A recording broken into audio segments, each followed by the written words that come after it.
Hello hello hello hello students. आज मैं आप लोगों के लिए इलेक्ट्रिसिटी का लेक्चर सीरीज फिफ्थ में लेकर के आया हूँ ओम्स लॉ। यानी कि आज हम लोग डिस्कस करेंगे ओम्स लॉ।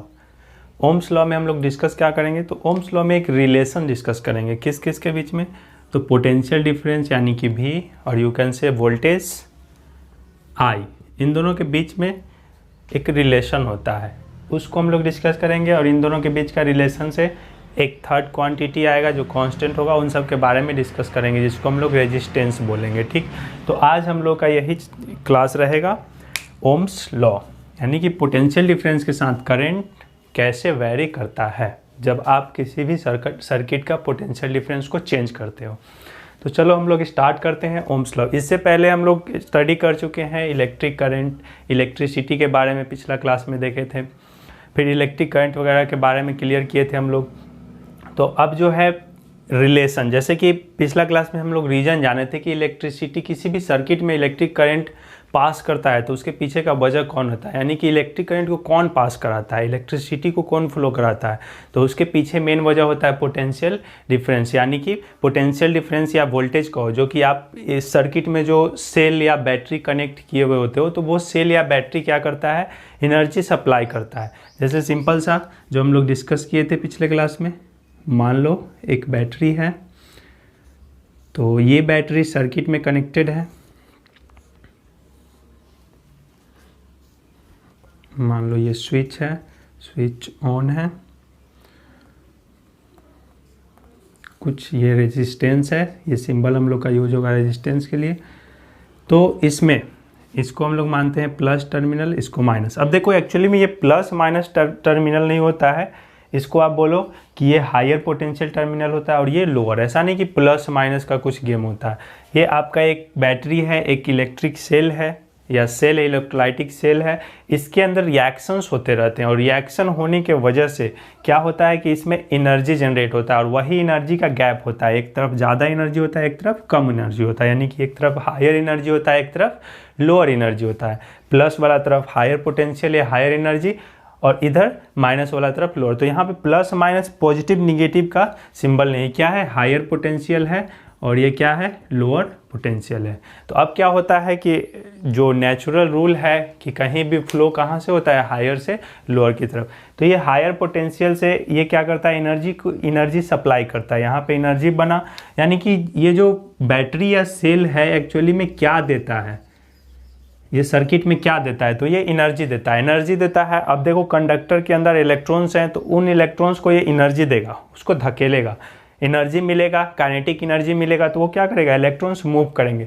तो ये एनर्जी दिया, अब एनर्जी दिया तो इलेक्ट्रॉन्स मूव करेंगे, रेजिस्टेंस से होते हुए ऐसे पास करेंगे, फिर यहाँ पे जाते जाते जैसे यहाँ से मान लो ये दिया, एनर्जी दिया, तो इलेक्ट्रॉन्स ऐसे मूव करेंगे, मूव करेंगे, मूव करेंगे, यहाँ पे आते आते उसका एनर्जी जो है वो कम होगा। यहाँ से चला ऐसे, तो अभी यहाँ से एनर्जी लेकर के चला, अब यहाँ से एनर्जी मिला, इस रेजिस्टेंस में उसका एनर्जी क्या होगा, यूज होगा, क्योंकि रेजिस्टेंस क्या करता है कि फ्लो ऑफ इलेक्ट्रॉन्स का अपोज करता है, तो इसमें एनर्जी उसका खर्च होगा। तो इधर यहाँ पे आते, यहाँ पे उसका एनर्जी काफ़ी ज़्यादा रहेगा, एकदम इलेक्ट्रॉन्स को काफ़ी एनर्जी रहेगा क्योंकि यहाँ से उसको मिला है। तो अभी यहाँ पे इस वाला एरिया में ख़त्म नहीं हुआ है, लेकिन जैसे ही रेजिस्टेंस मतलब कि कुछ बल्ब फैन कुछ भी कनेक्टेड है उससे होकर क्रॉस करेगा तो उसका एनर्जी यहाँ पे क्या हो जाएगा, यूज हो जाएगा। तो फिर इधर आते आते एनर्जी उसका कम हो जाएगा, तो कम हो जाएगा तो फिर वो धीरे धीरे यहाँ पे आते आते एनर्जी एकदम क्या हो जाएगा, लो। तो फिर यहाँ से बैटरी बोलेगा कि चलो फिर हम तुमको एनर्जी देते हैं, फिर जाओ। तो ये किस तरह से लूप बनेगा, ऐसे गया, एनर्जी यूज किया, फिर आया, तो मतलब यहाँ पे जब है तो एकदम एनर्जी है, पूरा एकदम पूरा सांस चलेगा एकदम, क्योंकि यहाँ से एनर्जी लेकर के गया है। लेकिन जैसे जैसे इसको क्रॉस करेगा धीरे धीरे धीरे क्या हो जाएगा, लो हो जाएगा। मतलब है कि यहाँ ये वाला एरिया जो उसका एनर्जी को क्या कर लेगा, लूट लेगा, उसका एनर्जी यूज हो जाएगा। यहाँ पे था तो एकदम शांत से था, यहाँ पे आते तो फिर आएगा, बैटरी से लेगा। अब ये है सोर्स ऑफ एनर्जी, ये प्रोवाइड करा रहा है एनर्जी। तो यही है इलेक्ट्रिसिटी को कौन प्रोवाइड करा रहा है, ये। तो ये जो है आपका क्या है, पोटेंशियल डिफरेंस क्रिएट कर रहा है, यानी एनर्जी का गैप क्रिएट कर रहा है, एनर्जी का डिफरेंस क्रिएट कर रहा है। ठीक है, तो हम लोग पिछले क्लास में देखे थे कि इलेक्ट्रिसिटी जो सर्किट से होकर जाएगा, यानी करंट पास करेगा, उसके पीछे का वजह कौन करंट पास कराता है, तो पोटेंशियल डिफरेंस मेंटेन करके रखता है। अगर पोटेंशियल डिफरेंस इन दोनों के बीच का एनर्जी का गैप अगर जीरो हो जाए, दोनों तरफ एनर्जी सेम हो जाए, तो क्या ये करंट फ्लो करेगा? नहीं, इलेक्ट्रॉन को एनर्जी दे करके इधर से इधर भेजेगा ही नहीं, क्योंकि दोनों तरफ क्या हो जाएगा? सेम हो जाएगा। कहीं भी हायर, जैसे वाटर ही होता है तो हायर पोटेंशियल से लोअर की तरफ फ्लो करता है, तो हाई एंड लो का गैप होना चाहिए। तो ये आपका जो पोटेंशियल डिफरेंस होता है, या वोल्टेज बोलो, उसी का दूसरा कॉमन नेम है। तो ये पोटेंशियल डिफरेंस जो होता है, यही इलेक्ट्रिसिटी को फ्लो कराता है सर्किट में। तो अब देखो, पोटेंशियल डिफरेंस जो है, पोटेंशियल डिफरेंस जिसको हम लोग वोल्टेज बोलते हैं, V से इंडिकेट करते हैं, ये क्या कराता है? ये समझ में आया? ये एनर्जी सप्लाई करता है। क्या करता है? एनर्जी सप्लाई करता है, इलेक्ट्रॉन्स को धक्का देता है। अब क्या है कि पोटेंशियल डिफरेंस से फिर क्या, अब यहाँ से इलेक्ट्रॉन्स मूव करने लगा, तो ये क्या हुआ? करंट फ्लो किया सर्किट से। क्या फ्लो किया? करंट फ्लो किया। एक कंसेप्ट है, करंट फ्लो किया। तो अब जो है ये पोटेंशियल डिफरेंस और इन करंट, इन दोनों के बीच कुछ रिलेशन होगा। मतलब कि हो सके आप पोटेंशियल डिफरेंस बढ़ाओ, यानी कि ये एक और इसमें सेल कनेक्ट कर दो, बैटरी को और मजबूत कर दो और बड़ा कर दो, तो हो सके करंट पे असर पड़े। पोटेंशियल डिफरेंस बढ़ाओगे तो करंट कैसे चेंज करेगा? पोटेंशियल डिफरेंस घटाओगे तो करंट कैसे चेंज करेगा? तो इस रिलेशन को देखने के लिए हम लोग पढ़ेंगे ओम्स लॉ। ठीक है, तो ये बात समझ में आ गया, नोट कर लेना है। अब आते हैं हम लोग ओम्स लॉ पे। ओम्स लॉ क्या कहता है? ये बात आपको समझ में आ रहा है कि आज हम लोग क्या पढ़ने जा रहे हैं? तो आज हम लोग पढ़ने जा रहे हैं पोटेंशियल डिफरेंस एंड करंट के बीच का रिलेशन, किसी भी सर्किट में वो कैसे रिलेटेड होता है। चलो, ओम्स लॉ में हम लोग ये ओम, जॉर्ज साइमन ओम, जॉर्ज साइमन ओम। अभी जॉर्ज साइमन ओम जो थे, जर्मन फिजिसिस्ट थे। जर्मन, यानी कि ये जर्मनी से हैं, जर्मन फिजिसिस्ट।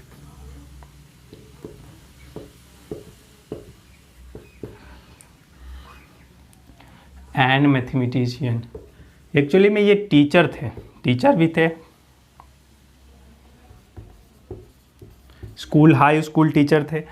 तो ये इनको फिजिक्स के प्रति बहुत ही गहरा रुचि था। मतलब कि ये टीचर होने के साथ साथ अपना रिसर्च भी किया करते थे, जॉर्ज साइमन ओम।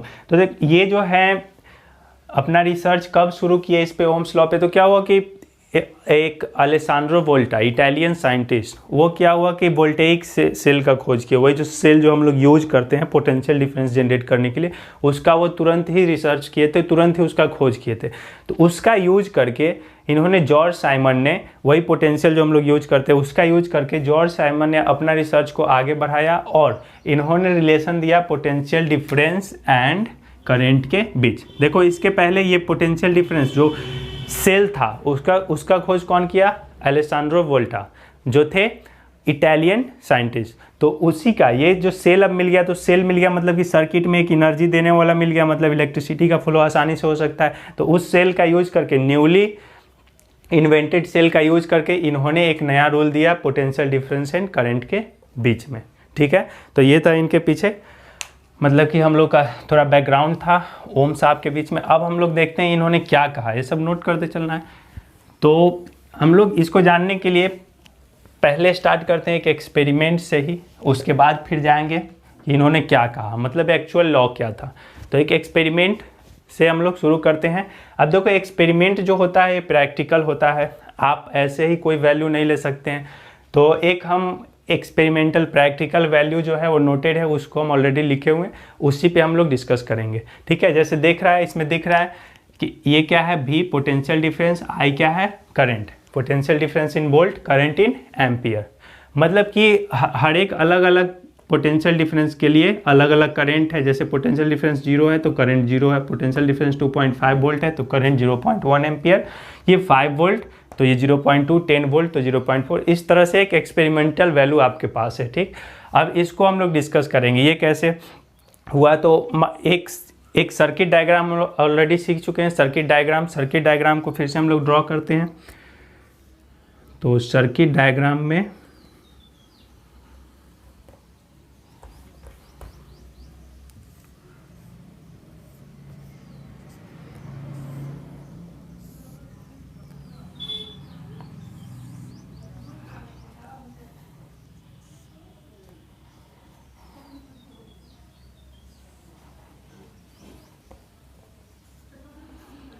नोट करते चलना है, बस इस एक्सपेरिमेंट को समझ लेना है, उसके बाद पूरा कंसेप्ट क्लियर हो जाएगा। एक्सपेरिमेंट क्या था वो देखते हैं हम लोग।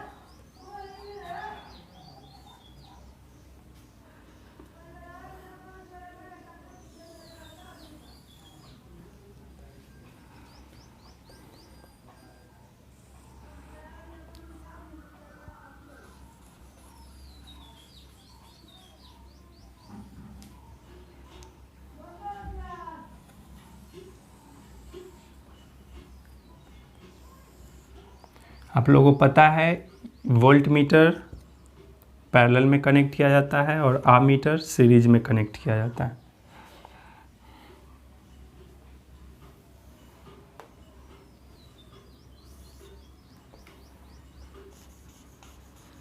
और रियोस्टेट के बारे में भी हम लोग डिस्कशन किए थे।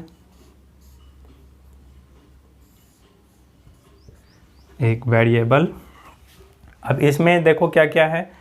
ये बैटरी है जो पोटेंशियल डिफरेंस मेंटेन करेगा, ये स्विच है, ठीक है। ये आपका है आमीटर, ये है आमीटर और ये है volt meter, ammeter and volt meter, ठीक है। इसको अगर कंप्लीट करोगे तो ऐसे हम लोग जो राउंड वाला लेते थे इस तरह से,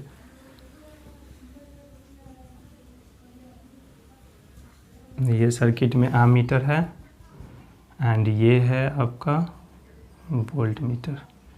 चलो अब इसमें कुछ रीडिंग्स होंगे जिसको हम लोग नोट कर लेते हैं।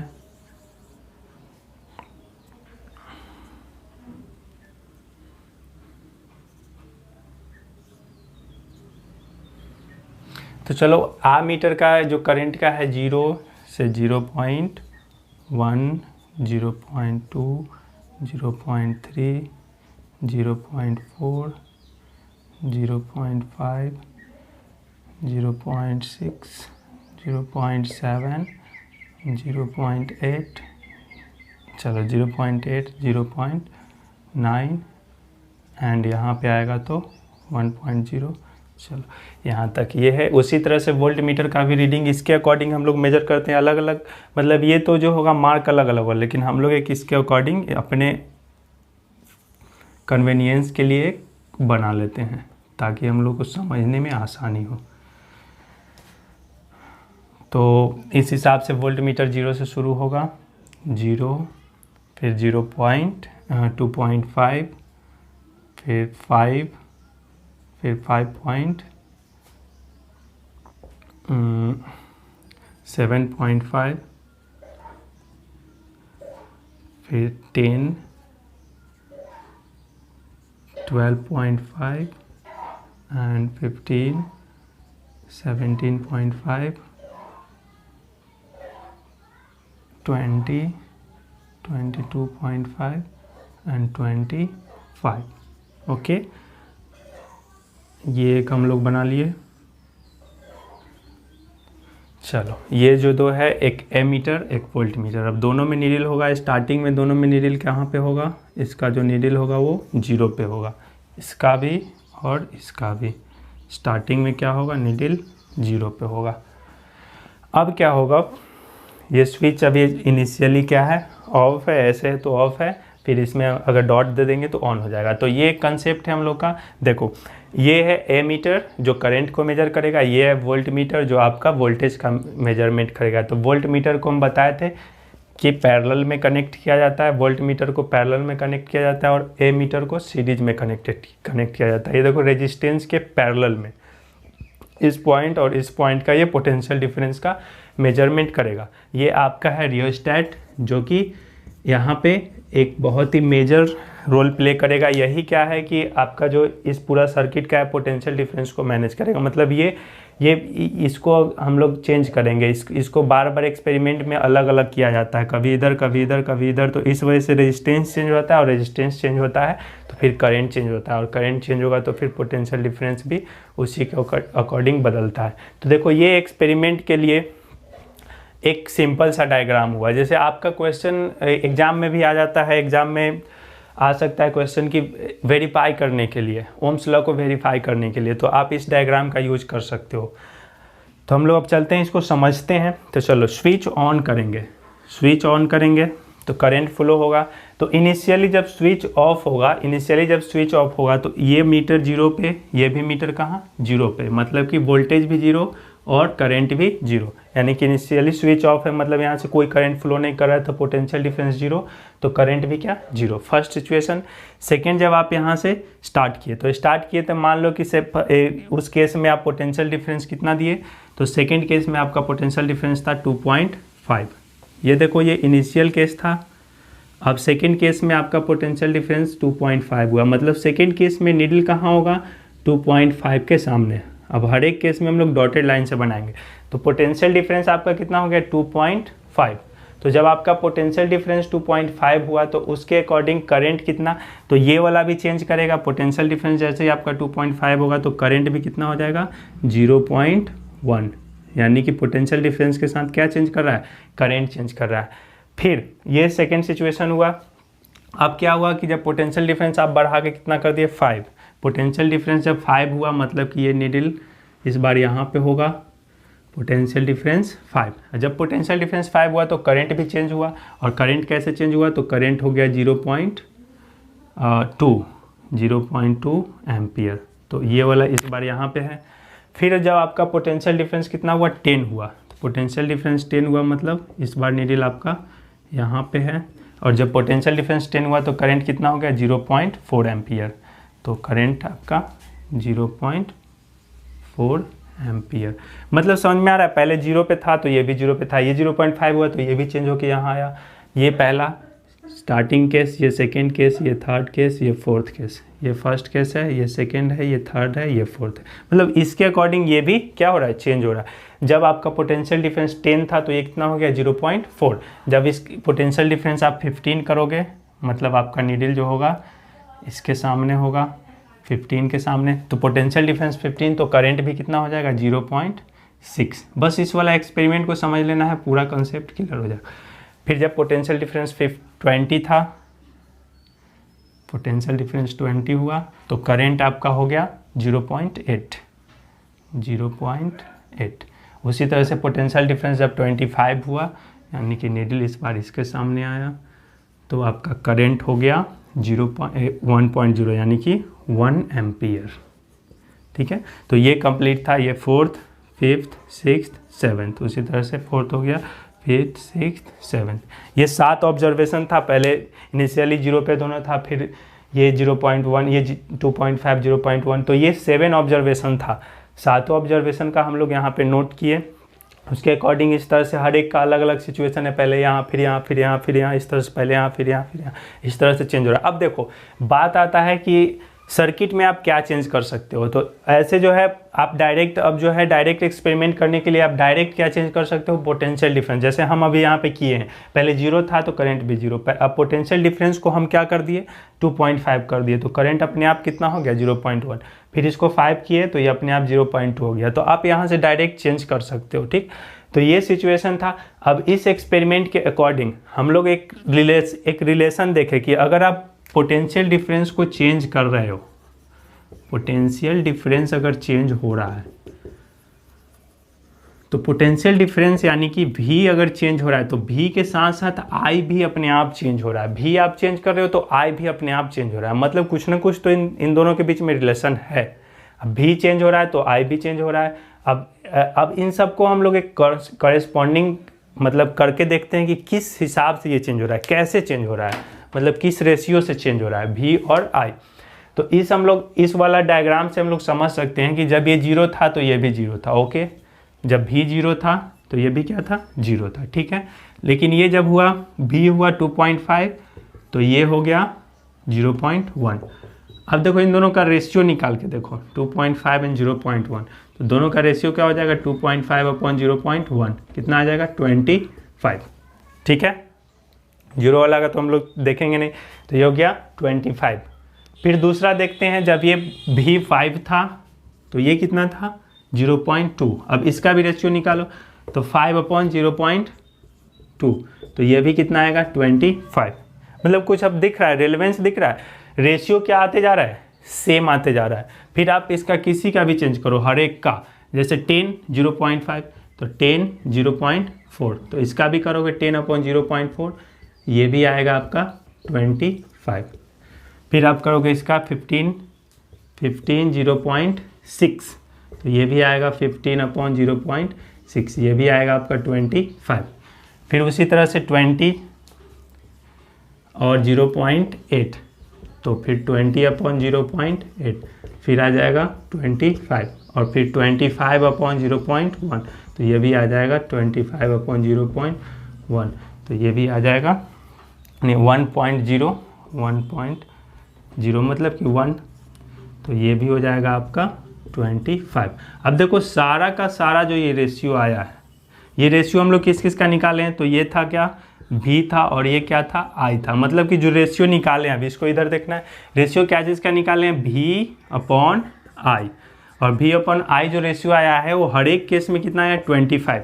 मतलब कि v और i का रेशियो, पोटेंशियल डिफरेंस और करंट का रेशियो, दोनों का जो रेशियो है हमेशा क्या आ रहा है, 25। मतलब एक क्या आ रहा है, कांस्टेंट नंबर आ रहा है। इस वाला ऑब्जर्वेशन के लिए v और i का रेशियो क्या आ रहा है, एक कांस्टेंट आ रहा है।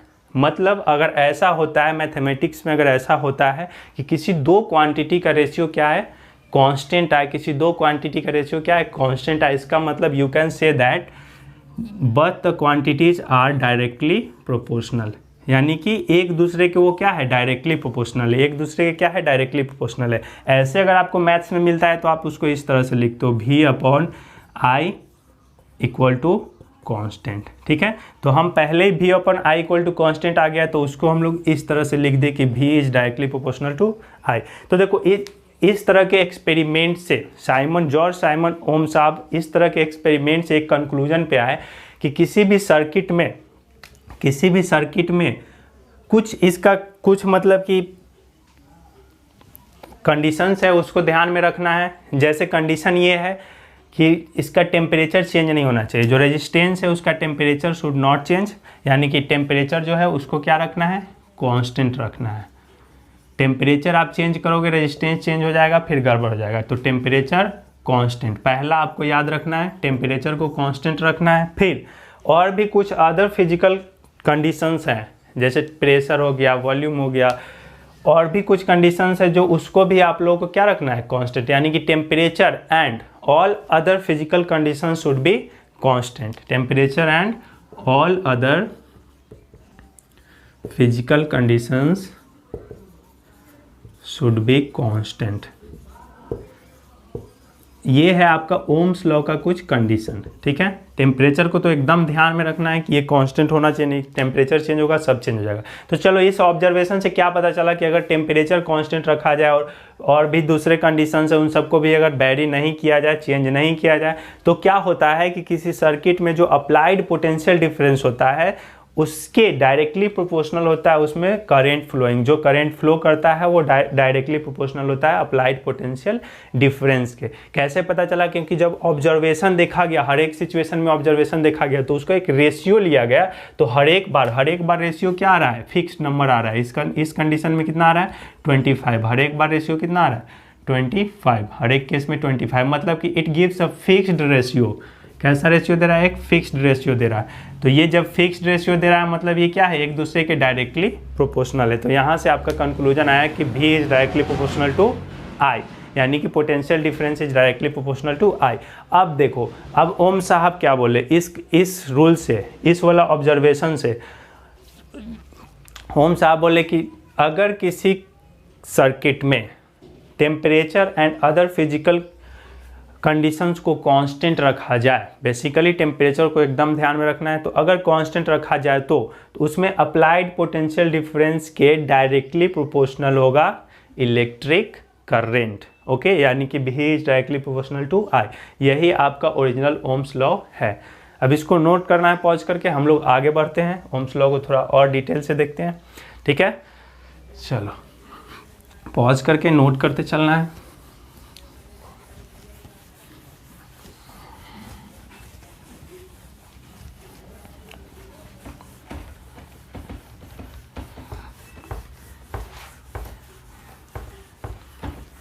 यानी कि अब हम लोग पहुंच चुके हैं इस कंक्लूजन पे कि potential difference is directly proportional to electric current at constant temperature.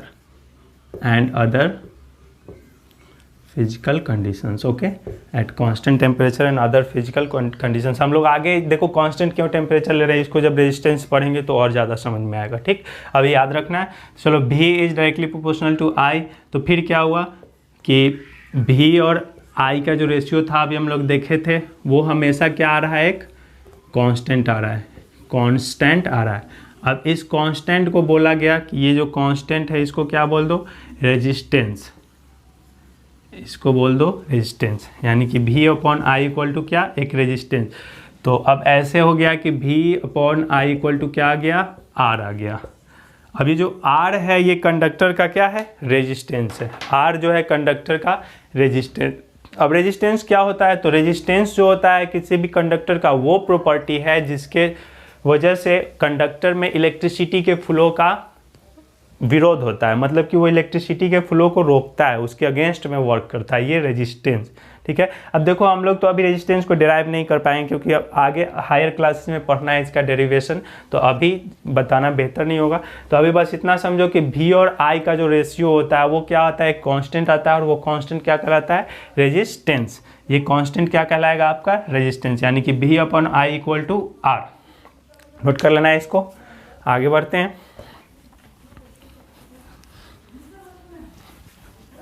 अब देखो रेजिस्टेंस का अगर यूनिट का बात किया जाए तो क्या हो सकता है, तो देखो R इक्वल टू क्या है, V अपॉन I। इसका मतलब R इक्वल टू क्या है, इसका वोल्ट और इसका कूलम, यानी कि रेजिस्टेंस का क्या हो जाएगा, वोल्ट पर कूलम। तो रेजिस्टेंस का यूनिट क्या होगा, वोल्ट पर कूलम, और इसी को कहा जाता है ओम। इसी को क्या कहा जाता है, ओम। सिंबल क्या है, ओमेगा। इसको पढ़ना है ओमेगा। तो देखो ओमेगा है क्या, तो वोल्ट पर कूलम। ओमेगा क्या है, वोल्ट पर कूलम। ठीक है, यहाँ से हम लोग आराम से निकालेंगे, वोल्ट पर कूलम इज ओमेगा। अब जो है बात करते हैं कि रेजिस्टेंस, अगर बात किया जाए कि 1 ओम रेजिस्टेंस क्या होगा, 1 ओम रेजिस्टेंस क्या होगा, ये 1 ओम रेजिस्टेंस होगा क्या।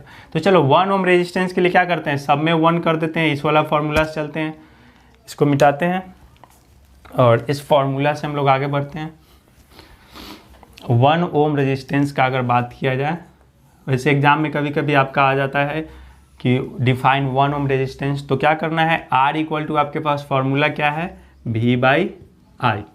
अब यहाँ से आप क्या कर सकते हो, 1 ओम लेना है, मतलब R1 ले लो, ये भी 1 ले लो, ये भी 1 ले लो। मतलब क्या है कि 1 ओम रेजिस्टेंस का मतलब ये है कि अगर किसी सर्किट में पोटेंशियल डिफरेंस कितना दिया जाए, 1 वोल्ट दिया जाए, और इलेक्ट्रिक करंट उससे 1 वोल्ट पोटेंशियल डिफरेंस देने के वजह से इलेक्ट्रिक करंट उससे कितना फ्लो हो, 1 एम्पियर। इलेक्ट्रिक करंट कितना फ्लो हो, 1 एम्पियर। यानी कि ये जो R equal to V by I का जो कंसेप्ट है, मतलब कि 1 ohm equal to 1 volt upon 1 coulomb, 1 ampere, 1 ampere. अब देखो यहाँ से इसके पीछे जो हम लोग देखे थे, शायद उसमें थोड़ा सा ये हो गया, जैसे रेजिस्टेंस का यूनिट जो देखे थे, तो रेजिस्टेंस का यूनिट क्या था, वोल्ट बाई करंट था, तो यहाँ पे V बाई एम्पियर होगा। ठीक है, वोल्ट पर एम्पियर, जो कूलम वो मिस्टेक हो गया था, वोल्ट पर एम्पियर, और वोल्ट पर एम्पियर को ही आप ओमेगा बोलोगे या ओम बोलोगे, इसको सुधार लेना है। ठीक है, चलो, तो अब यहाँ से 1 ओम का मतलब क्या होगा, 1 वोल्ट अपॉन 1 एम्पियर। इसका मतलब कि अगर किसी सोर्स में 1 वोल्ट का पोटेंशियल डिफरेंस दिया जाए, किसी सर्किट में 1 वोल्ट का पोटेंशियल डिफरेंस दिया जाए, तो उसमें अगर इलेक्ट्रिक करंट कितना हो, 1 एम्पियर हो, तो उसका रेजिस्टेंस कितना होगा, 1 ओम। ठीक है, यानी कि इस तरह से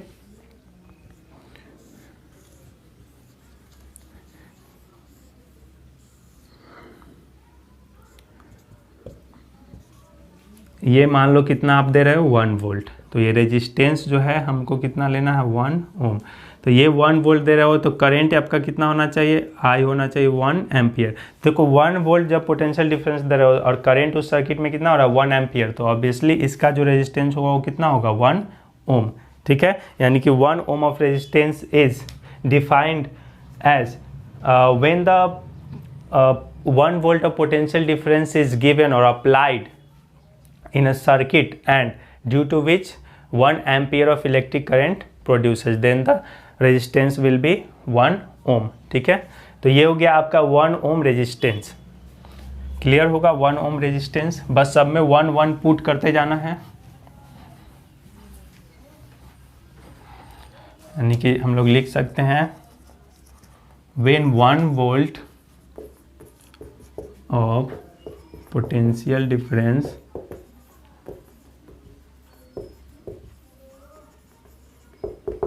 is applied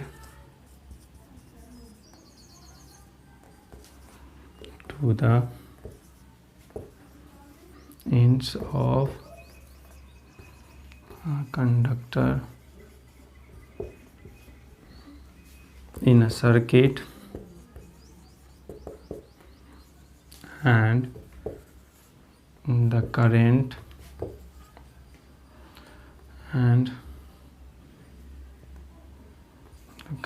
flowing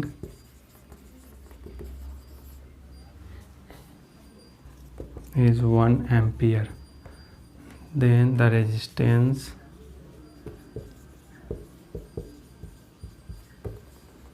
will be 1 ohm. ठीक है, 1 1 कर लेना है, आप डेफिनेशन खुद फॉर्म कर लोगे इस तरह से. तो ये हो गया. तो ओम्स लॉ आपको क्लियर है. ओम्स लॉ क्या कहता है कि जब आप किसी भी कंडक्टर का टेम्परेचर को कांस्टेंट रखते हो, कुछ और फिजिकल कंडीशंस हैं उन सब को कांस्टेंट रखते हो, तो उसमें जो पोटेंशियल डिफरेंस जो अप्लाइड होता है वो करंट के डायरेक्टली प्रोपोर्शनल होता है. यानी कि potential difference applied between the two ends of a conductor is directly proportional. Ohm's law को भी हम लोग लिख लेते हैं. Potential difference applied between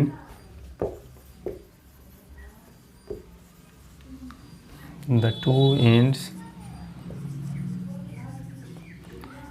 of a conductor is directly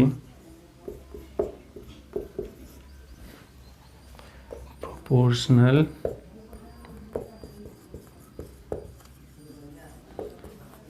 to the electric current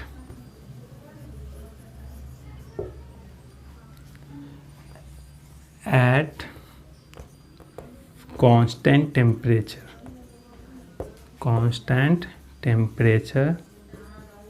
and other conditions. कुछ और conditions है उन सबको भी क्या रखना है, कांस्टेंट रखना है. तो ऐसा होगा. तो V is directly proportional to I. ठीक है, यहाँ पे लिख दोगे एट कांस्टेंट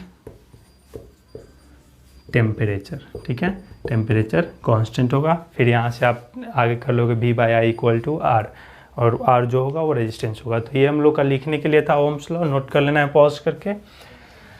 अब आगे हम लोग बढ़ते हैं. रेजिस्टेंस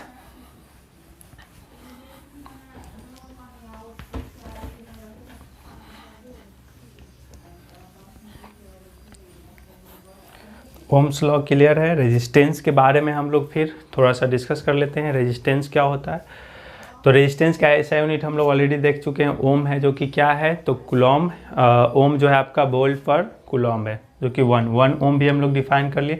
रेजिस्टेंस क्या है, तो resistance is that property of a conductor or you can say of a material by which the material opposes या by which it opposes the flow of electricity.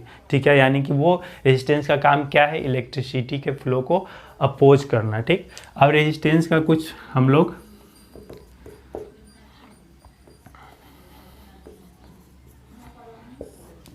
कुछ फैक्टर्स है उसको देखते हैं जो रेजिस्टेंस को चेंज करता है. यानी कि फैक्टर्स अफेक्टिंग रेजिस्टेंस. रेजिस्टेंस किस किस फैक्टर पे डिपेंड करता है. ठीक, तो रेजिस्टेंस का सबसे पहला हम लोग का है, रेजिस्टेंस जो है वो लेंथ के साथ चेंज करता है. यानी कि resistance is directly proportional to the length of the conductor. Resistance is directly proportional to the length of the conductor. L जो है वो किसके लिए है, लेंथ ऑफ कंडक्टर। यानी कि अगर आप कंडक्टर का लेंथ बढ़ाओगे, कंडक्टर बड़ा होगा, वायर बड़ा होगा, तो उसका रेजिस्टेंस क्या होगा, ज़्यादा होगा। वायर बड़ा मतलब रेजिस्टेंस ज़्यादा, ठीक है। यानी कि R is directly proportional to L। फिर दूसरा है इसका relation, R is inversely proportional to A।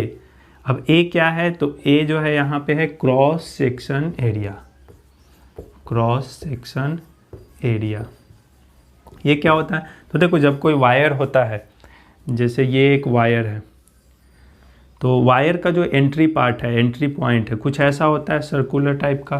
तो ये जो सर्कल है, जो एंट्री वाला जो सर्कल है, इसका कुछ एरिया होगा और इसी एरिया को हम लोग बोलते हैं क्रॉस सेक्शन एरिया। तो बताओ जितना ज़्यादा एरिया होगा सर्कल का उतना ही थिक वायर होगा, मोटा वायर होगा, और जितना कम एरिया होगा सर्कल का उतना ही पतला वायर होगा। तो अब देखो एरिया अगर बढ़ाते हो, क्रॉस सेक्शन एरिया बढ़ाते हो, मतलब ये होल फ्रैक्शन का वैल्यू क्या हो जाएगा, घट जाएगा।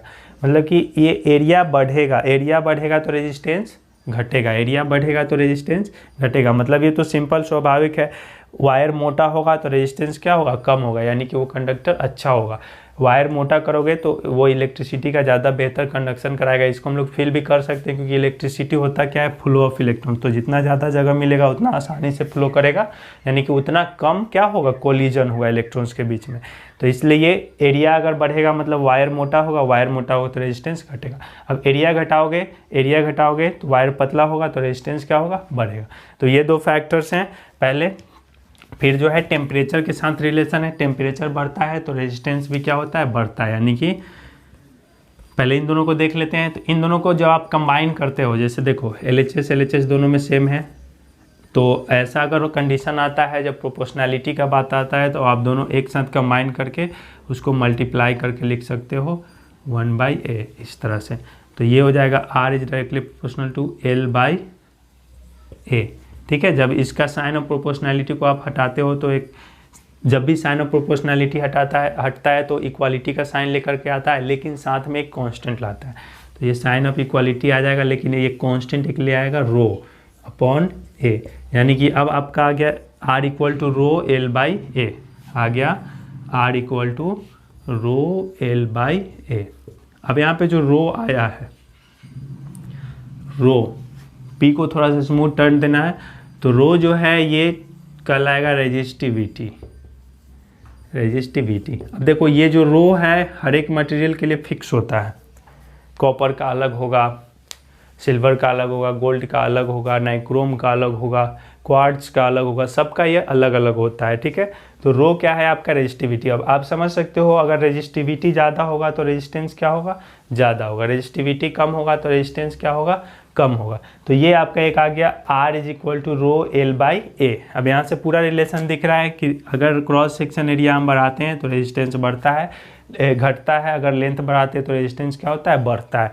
और ये जो होता है मटेरियल का फिक्स्ड होता है। अगर आपको रेजिस्टेंस निकालना रहा, लेंथ दिया हुआ रहा, एरिया दिया हुआ रहा और ये भी दिया हुआ रहेगा, ये एक्सपेरिमेंटल वैल्यू रहता है, जो कि आपको अगर ऐसा निकालना है तो क्वेश्चन में गिवन रहेगा, ठीक है। इन सब के बारे में अगले क्लास में हम लोग डिस्कस करेंगे, रेजिस्टिविटी के बारे में। तो ये रेजिस्टेंस का एक था। ये दो फैक्टर याद रखना है हम लोगों को कि रेजिस्टेंस, अब इसको आपको लैंग्वेज में खुद लिख लेना है कि the resistance of a conductor increases with increase in the length and the resistance of conductor decreases with the increase in cross section area। Cross section area क्या होता है आप समझ चुके हैं, उसको नोट कर लेना था पॉज करके। अब एक है टेम्परेचर के साथ भी रेजिस्टेंस चेंज होता है, टेम्परेचर के साथ, इसको पॉज करके नोट कर लेना है। अब देखो यहाँ से रेजिस्टिविटी का अगर बात करें, पहले इसको देख लेते हैं। रेजिस्टिविटी का यूनिट का बात करें तो क्या होगा, तो आपका है R equal to rho L/a। R equal to rho L/a। अब यहाँ से क्रॉस मल्टीप्लिकेशन कर देते हैं तो rho L equal to R into a हो जाएगा। फिर क्या होगा, रो को छोड़ दो इधर क्योंकि इसका यूनिट निकालना है, तो R इंटू a/L।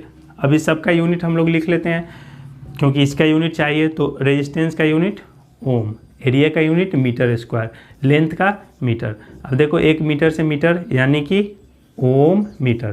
देखो इसको प्रोसेस को सीख लेना है, आपको रटना नहीं है क्योंकि प्रोसेस सीख लोगे तो भूल भी जाओगे तो याद कर लोगे। तो रेजिस्टेंस का यूनिट क्या हो जाएगा, ओम मीटर। रेजिस्टिविटी का यूनिट क्या हो जाएगा, ओम मीटर। यहाँ से इसको नोट कर लेना है। अब आते हैं एक थर्ड फैक्टर है जो कि डायरेक्टली रिलेटेड तो नहीं होता है रेजिस्टेंस से, लेकिन उसको अफेक्ट करता है। वो है आपका टेम्परेचर, यानी कि टेम्परेचर से भी रेजिस्टेंस क्या होता है, चेंज होता है। अब देखो किसी कंडक्टर का अगर आप टेम्परेचर बढ़ा देते हो तो रेजिस्टेंस भी बढ़ जाएगा।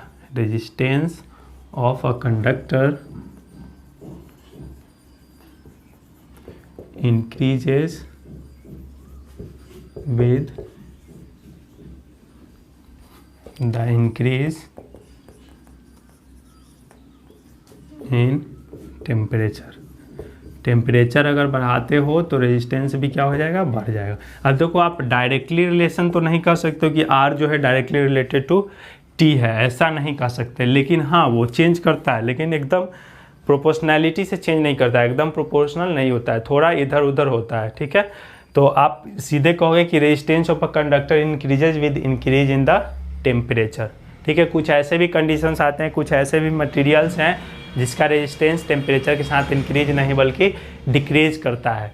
जैसे सेमीकंडक्टर का बात करोगे तो सेमीकंडक्टर का जो है कंडक्टिविटी, पिछले क्लास में भी हम लोग देखे थे कि सेमीकंडक्टर का कंडक्टिविटी रेजिस्टेंस टेम्परेचर इंक्रीज कराने के बाद उसका रेजिस्टेंस क्या हो जाता है, घट जाता है, यानी कि कंडक्टिविटी बढ़ जाता है। तो सेमीकंडक्टर्स में ये फॉलो नहीं होता है। कुछ और भी मटेरियल्स हैं जैसे नाइक्रोम है, तो नाइक्रोम पे टेम्परेचर का कोई असर नहीं पड़ता है। नाइक्रोम का जो रेजिस्टेंस है सो है, उसका टेम्परेचर बढ़ाने से भी रेजिस्टेंस उसका चेंज नहीं होगा। तो कुछ सेमीकंडक्टर्स में होगा कि उल्टा हो जाता है, कंडक्टर में कुछ और होता है, फिर सुपर कंडक्टर में थोड़ा अलग ही सीन होता है। तो इसलिए नॉर्मली हम लोग कंडक्टर का बात करेंगे, नॉर्मली किसका बात करेंगे, कंडक्टर का। वो भी कैसा conductor, ohmic conductor. Ohmic conductor मतलब जो ओम्स लॉ को फॉलो करे। ओमिक कंडक्टर ये कोई नया वर्ड नहीं है, इससे डरना नहीं। ये क्या करे, ओम्स लॉ को फॉलो करे। ओम्स लॉ मतलब भी डायरेक्टली प्रोपोर्शनल टू आई को फॉलो करे। देखो आगे फर्दर क्लासेज में आप पढ़ोगे कुछ ऐसे भी कंडक्टर्स होते हैं जो ओम्स लॉ को फॉलो नहीं करते हैं, इसलिए हम लोग बात किए कि ओमिक कंडक्टर यानी कि जो ओम्स लॉ को फॉलो करे। तो ये था हम लोग का रेजिस्टेंस के बारे में कि रेजिस्टेंस जो है 3 फैक्टर्स, मेन जो 2 फैक्टर था उसको हम लोग ऑलरेडी नोट कर लिए। रेजिस्टिविटी भी हम लोग को थोड़ा बहुत समझ में आया, फिर अगले क्लास में डिस्कस करेंगे। अब 1-2 क्वेश्चन कर लेते हैं, उसके बाद ख़त्म कर लेंगे आज का क्लास। तो चलो एक क्वेश्चन है, क्वेश्चन आपका ये है, देखो इतना जो है ये सबको रिवाइज करना है और अच्छे से देखना है। क्वेश्चन ये है कि सुन के लिखो, an electric iron draws a current of 3.4 ampere. An electric iron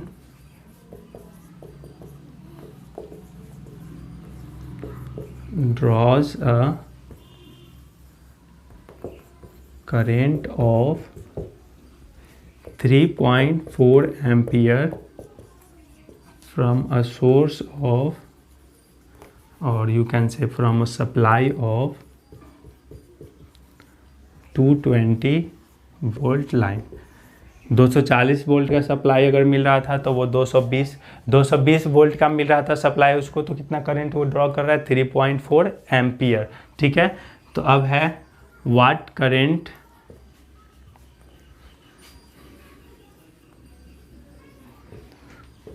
will it draw when it is connected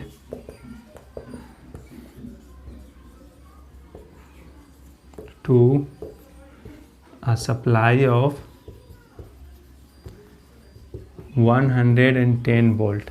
तो जब आप 110 वोल्ट से सप्लाई करोगे, 110 वोल्ट लाइन से सप्लाई से इसको कनेक्ट करोगे तो वे कितना करंट विड्रॉ करेगा, ठीक है। तो क्वेश्चन को समझना है, पॉज करके आप लोगों को खुद कोशिश करना है सॉल्व करने का। तो देखो एक आयरन है, इलेक्ट्रिक आयरन, कपड़ा आयरन करने वाला, वो ड्रॉ करता है करंट कितना, 3.4 एम्पियर। मतलब कि उसको जब एक पोटेंशियल, देखो ये रेजिस्टेंस है तो इसको करंट के लिए एक सोर्स चाहिए, पोटेंशियल डिफरेंस चाहिए, तो उसको कितना से आप कनेक्ट किए हो, 220 वोल्ट से। तो जब 220 वोल्ट से आप कनेक्ट किए थे तो वो कितना करंट यूज कर रहा था, 3.4 एम्पियर। समझ में आ रहा है, 220 वोल्ट से कनेक्टेड था तो 3.4 एम्पियर यूज कर रहा था। तो अब बताना है आपको कि अगर वो 110 वोल्ट से कनेक्ट हो तो कितना एम्पियर यूज करेगा।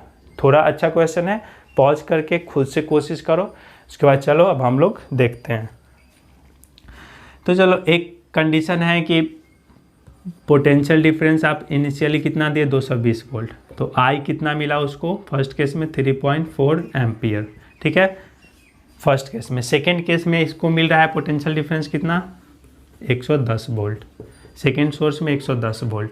अब उस समय जो करंट है वो बताना है कितना होगा, भी इतना था, करंट आपको बताना है वाट। तो देखो, अगर आपको जो फार्मूला अभी तक आपको जानते हैं, क्या जानते हैं, तो आप फार्मूला यही जानते हैं कि V/I इक्वल टू क्या होता है R होता है, यही आप जानते हैं। तो देखो इसमें क्या है कि इस फार्मूला में कितना V, I और R तीन अननोन है, तो तीन अननोन में से कोई दो पता होना चाहिए, तभी आप तीसरा निकाल सकते हो। इसमें आपको करंट निकालना है और भी पता है, तो ऑब्वियसली आपको R भी पता होना चाहिए, तभी जा करके आप इस फॉर्मूला का यूज करके क्या निकाल सकते हो, I निकाल सकते हो। तो R तो डायरेक्टली दिख नहीं रहा है, लेकिन हाँ यहाँ से आप R निकाल सकते हो, क्योंकि देखो ये इलेक्ट्रिक आयरन जो है उसका रेजिस्टेंस जो इस केस में होगा वही इस केस में भी होगा। तो देखो इस वाला सिचुएशन से, पहला सिचुएशन से हम लोग क्या निकाल लेंगे, R निकाल लेंगे, पहला सिचुएशन से रेजिस्टेंस निकाल लेंगे, फॉर्मूला यहाँ पे अप्लाई करेंगे R इक्वल टू वाट, तो फॉर्मूला क्या होगा वही V/I इक्वल टू R।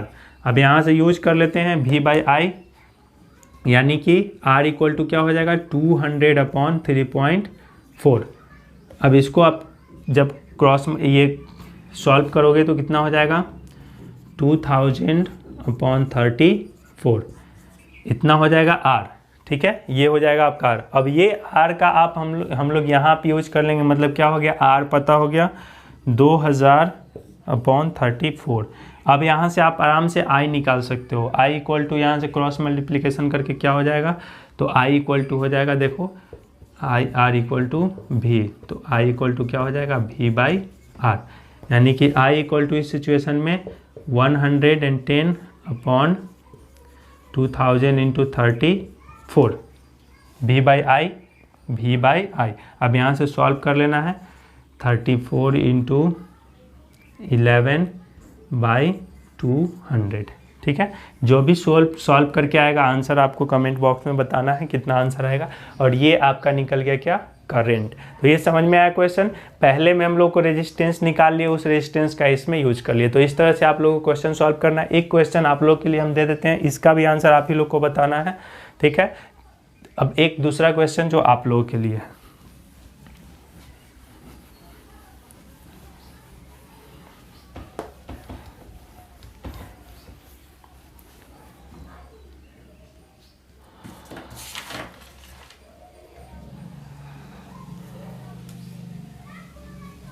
चलो क्वेश्चन ये है, क्वेश्चन नंबर 2 आप लोगों को सॉल्व करना है। अच्छा क्वेश्चन है।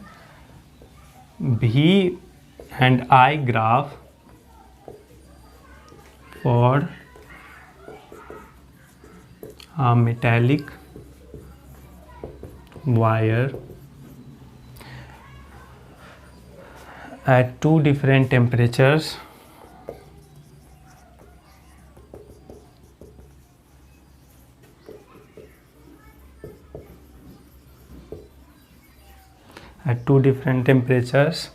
T1 and T2 as shown in figure,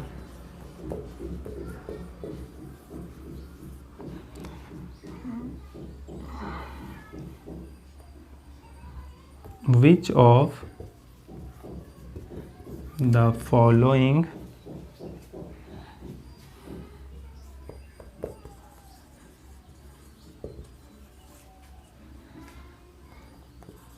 has the